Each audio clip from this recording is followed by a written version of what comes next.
Nous voici ici, sur la conche des baleines, avec des bunkers derrière moi. Nous sommes sur l'île de Ré. Néanmoins, aujourd'hui, c'est la suite de la série sur Erwin Rommel. Le numéro 3, l'entre-deux-guerres. La période entre sa démobilisation de 1918 et l'année 1940. Et c'est après ça.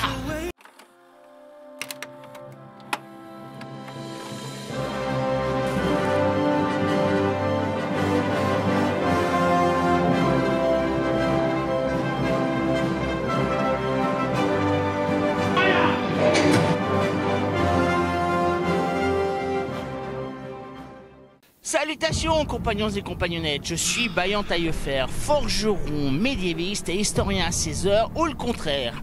Alors n'oubliez pas, si vous aimez cette vidéo, abonnez-vous, partagez, likez, posez des commentaires. Et n'hésitez pas si vous êtes en désaccord avec moi ou si vous pouvez m'apporter d'autres éléments que je ne connais pas. Alors, comment avons-nous laissé Erwin Rommel la dernière fois? Erwin Rommel, eh bien son Reich, le second, celui de Guillaume II, le Kaiser, a perdu la guerre. C'est la France et les Alliés qui l'a gagné. Mais ce n'est pas le pire pour Erwin. Le pire pour lui, c'est la paix. Parce que Erwin va s'ennuyer.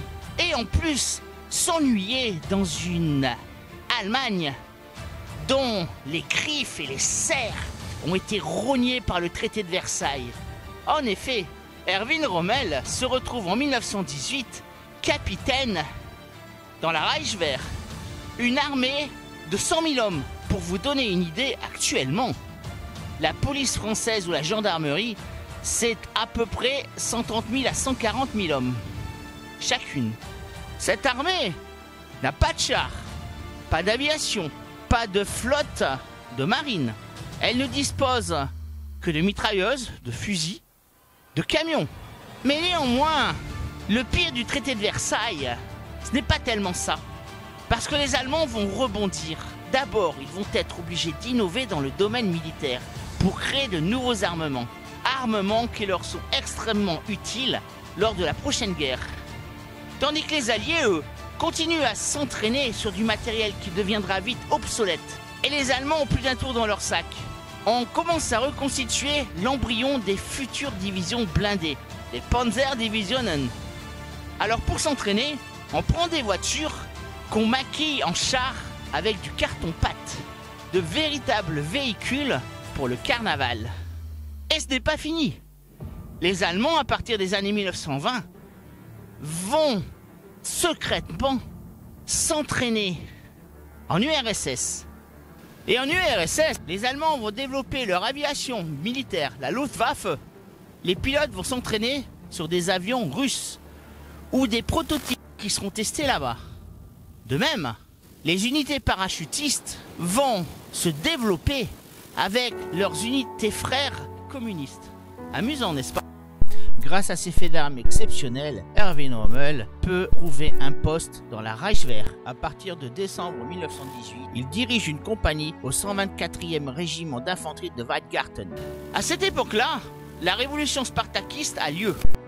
Rommel ne fait pas de politique et se tient à l'écart des troubles, assurant son devoir de soldat allemand. Néanmoins, il soutient et admire ses anciens camarades de tranchée et de guerre qui sont en train de se battre en Pologne et en Lituanie dans les corps francs. Corps francs qui vont devenir le futur vivier de la Waffen-SS et des troupes du parti nazi. Erwin Rommel va être confronté aux spartakistes, donc les communistes allemands, seulement 2 fois. Lorsqu'il va faire un voyage à Danzig pour récupérer sa femme, qui est malade, qui se repose chez ses parents, et ensuite, lorsqu'on va lui attribuer une compagnie de sécurité avec des marins allemands rouges spartakistes. Des marins quasiment au bord de la mutinerie. Et Erwin est tellement un bon meneur d'hommes que très peu de temps après, il va se faire accepter d'eux, les faire rentrer dans le rang de la Reichswehr, l'armée allemande.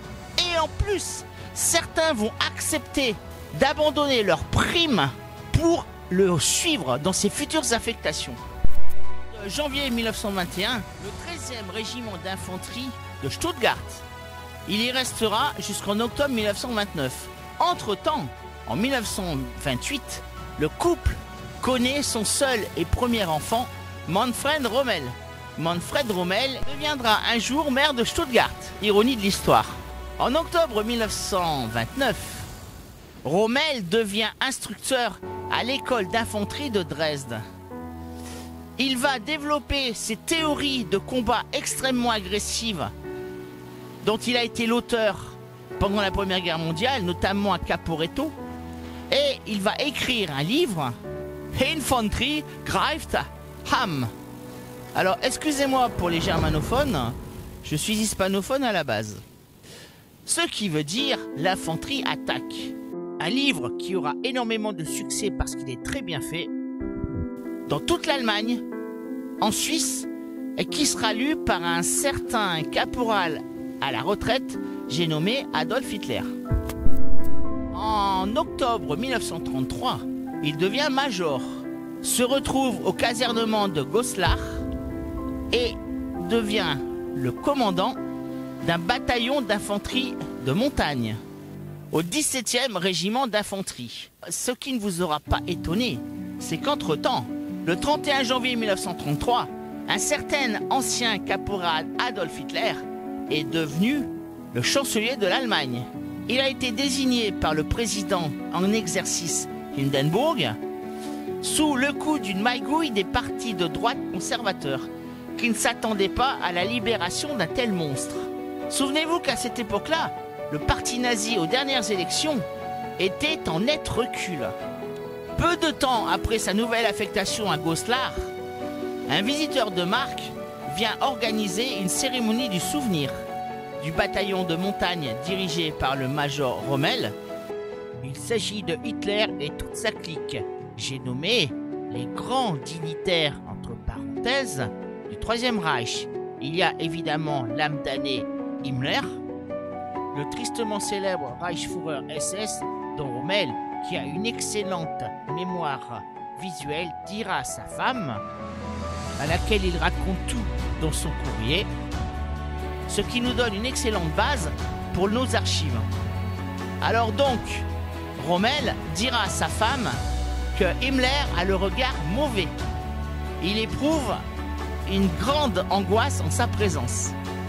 Par contre, il trouve Goebbels extrêmement sympathique. Pourtant, Rommel ne buvait pas, c'est un fait connu. Bref, en tout cas, la cérémonie se passe très bien. Adolf Hitler ne dit rien, mais il est extrêmement content de ce major qui sait si bien tenir son bataillon de montagne. D'autant plus qu'il se souviendra également du livre qu'il a lu sur l'infanterie, écrit par Rommel. Ce livre impressionnera beaucoup Adolf Hitler. Et comme nous le savons tous, Adolf Hitler a une excellente mémoire. Il s'en souviendra pour la suite. Le 15 octobre 1935, Rommel devient lieutenant-colonel et instructeur à la Grande Académie militaire de Potsdam. En avril 1935, c'est une grande année pour la Reichswehr, pour l'armée allemande. Parce que, suivant le souhait secret de tous ses officiers, petits ou grands, Adolf Hitler balaie toutes les sanctions et les limitations militaires du traité de Versailles. Aussi, l'Allemagne réarme. Elle pourra à nouveau disposer de chars de combat, de divisions blindées, d'une très grande aviation militaire très efficace que l'on va appeler la Luftwaffe. Au milieu de 1935, un accord naval est signé avec l'Angleterre qui permet au Troisième Reich de se construire une marine de guerre, la Kriegsmarine, qui devra au maximum comporter 35% du tonnage de la Royal Navy. Alors évidemment, quand on voit les rêves de pangermanisme, la vision raciste d'Adolf Hitler et le désir de revanche de toute l'armée allemande, on se demande bien pourquoi les Anglais ont accepté un tel accord naval avec leur futur ennemi en devenir. Vous pourrez me dire, ils ne pouvaient pas connaître la suite des événements. Néanmoins, je vous répondrai que l'Angleterre a toujours joué depuis plus de 2 siècles un jeu de bascule. Un pays ne doit pas avoir la domination sur tout le continent européen. Or, si vous vous souvenez bien, À partir de 1918, la première armée du monde, c'est l'armée française. Alors, il suffit aux Anglais d'accorder certains avantages à l'armée allemande pour essayer de rétablir la force en faveur de l'Allemagne contre la France. Ça peut paraître pervers comme calcul, mais c'est exactement ce qui s'est passé. De même, en 1936, Hitler va remilitariser la Rhénanie, c'est-à-dire la rive gauche du Rhin qui jouxte le Luxembourg et les Pays-Bas. Cela sans aucune réaction des Anglais ou des Français. Alors à ce moment-là, le quartier général de la Wehrmacht a compris qu'elle tenait son héros, entre guillemets, celui qui allait restaurer l'honneur et le désir de vengeance de l'Allemagne.